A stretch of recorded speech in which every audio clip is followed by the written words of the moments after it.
Shortly after 7 p.m., as the hum of activity fades across an indoor pool in Canberra's north, a handful of adults wait, eager to begin their lessons.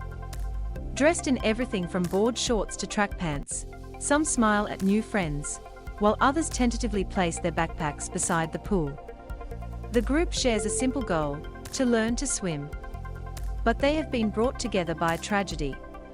In October 2020, just days before he turned 25, Najeeb Rafee was enjoying a swim at a popular swimming spot in Canberra.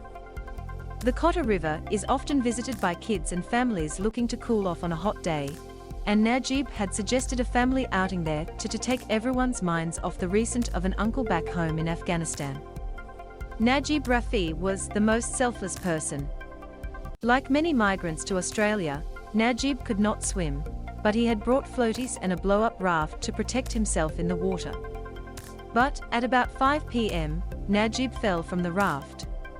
Najib's parents and uncle, who were also unable to swim, jumped into the water to try and save their son. His cousin left the river, driving 20 minutes back down the road to get enough reception to make a 000 phone call. His other cousin stood on the road, desperate to flag down anyone passing by. The Kot River is just off the Murrumbidgee, to the southwest of the ACT.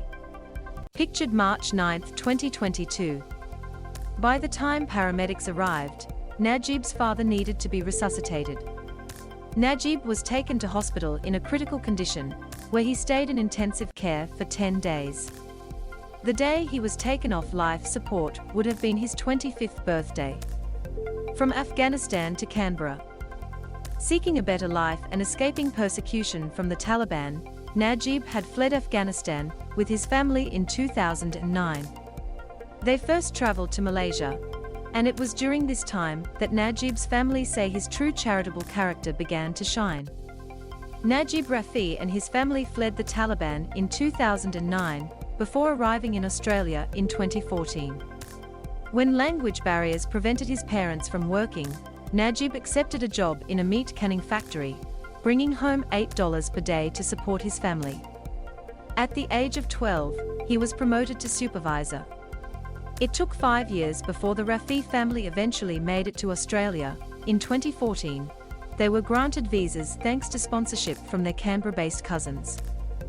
Najeeb Rafee was recognised with a Young Canberra Citizen of the Year award for his community service efforts.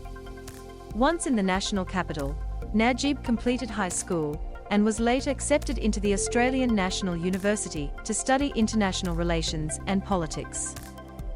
Between his studies, he would volunteer his time as a translator for refugees from Afghanistan, or as an English tutor for students at his old school. So significant were his altruistic efforts, Najib was recognised for his community service by the ACT government in 2019. Drowning in one of the safest countries in the world is just a tragedy. Najib's cousin, Hom Haidai, remembers his cousin as a generous man. He had endured a lot to get to where he was, he said. Hom Haidai didn't know Najib while they were in Afghanistan, but quickly became friends once he arrived in Australia. When you think back to his life in Afghanistan and surviving the Taliban and fighting in war, and then going through everything he went through in Malaysia, then just tragically drowning and passing away in one of the safest countries in the world is just a tragedy. Hom said the swim school was a good way to preserve Najib's legacy. That's what the hardest part of it is.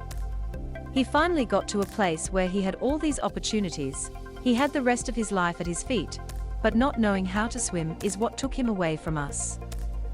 In a cruel twist of fate, Hom said Najib had been booked in to begin swimming lessons the Friday after his.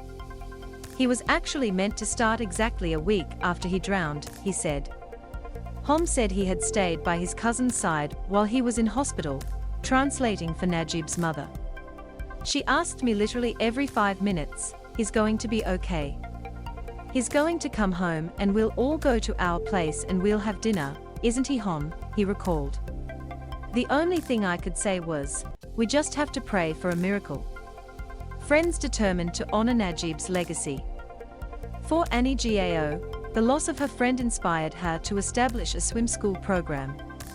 The tragic way Najib, and his generous spirit, gave his loved ones an idea, a swim school, in Najib's honor, to teach people like him about the water.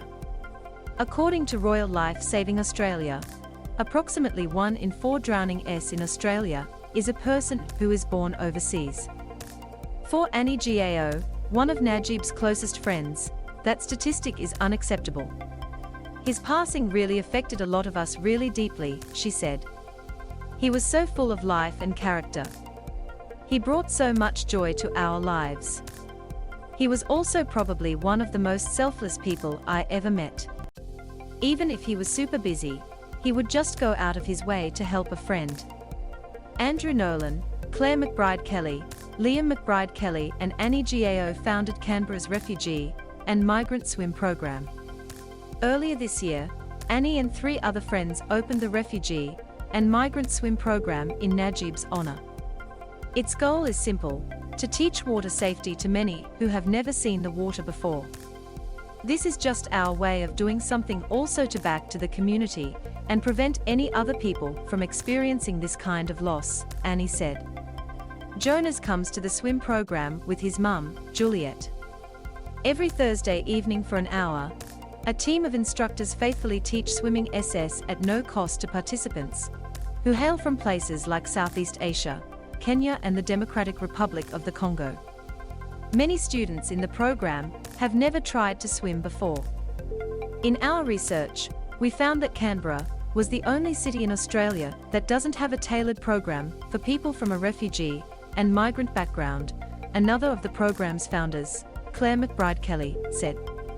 Juliet is a student at Refugee and Migrant Swim Program. Originally from the Congo, she now calls Canberra home.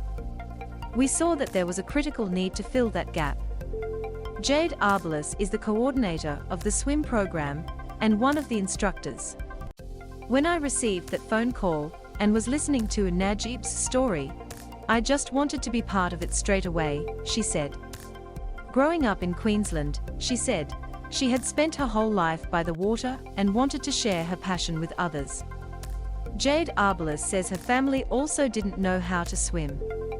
But, like the people she is teaching, many of her family also cannot swim. My family, my parents-in-law, they came from Greece, so they don't know how to swim. Even my husband doesn't know how to swim, she said. Getting people from the diverse backgrounds that they have here in Canberra into the swimming pool, teaching them about water safety, teaching them how to just be happy in the water. It's an amazing opportunity to be a part of. It gives so much meaning and purpose for us. Among those benefiting from Najib's legacy is Afghan refugee Mohammed Khayyam.